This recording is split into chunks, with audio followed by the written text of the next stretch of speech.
There was a great revival in the Hebrides in the early 1900s.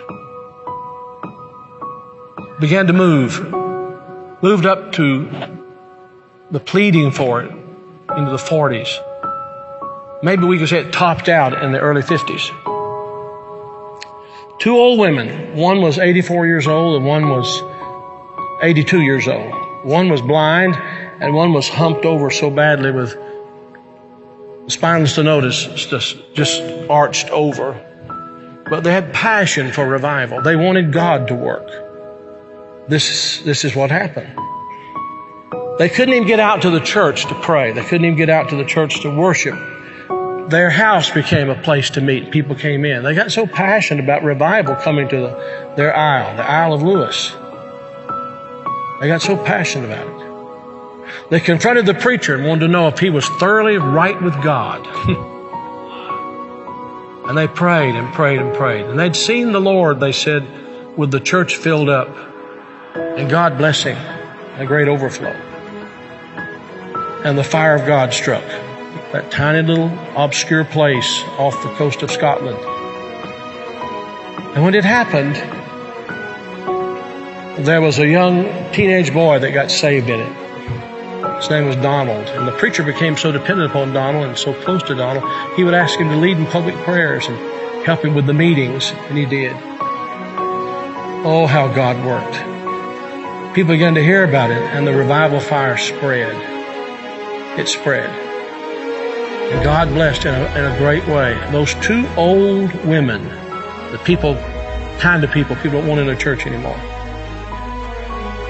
And from that same island, there was a young girl who was a cousin to Donald Smith, who immigrated to America. Her name was Marianne Smith McLeod. She came to America and in 1936. She met a man named Fred, and they were married. They fell in love. They were married. God blessed in a great way. And those old women were her aunts. And they came out of that fiery revival. They really experienced revival. And they sent a Bible, a copy of the Word of God that had been used in a special way in that revival, to Marianne. She started having children. I think it was 1937 she had her first child. They named him after his father, Fred. Then she had her second child, named after herself, Marianne. Then she had her third child, Elizabeth. Then she had her fourth child. And she was so impacted by this teenage boy God had used in that revival of the Hebrides.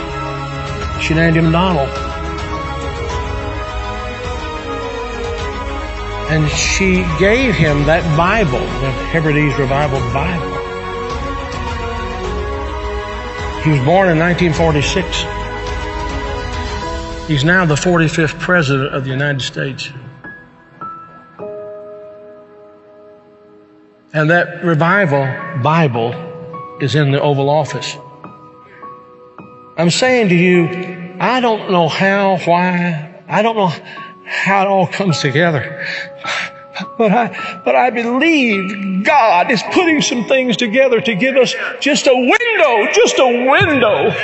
If he could find some open people who know what the window's for. Can this be the time the window's open? Providentially, God has prepared the moment, and we will become the people of prayer, pleading with God. This is a plea. Will thou not revive us again? Will you be a part of that?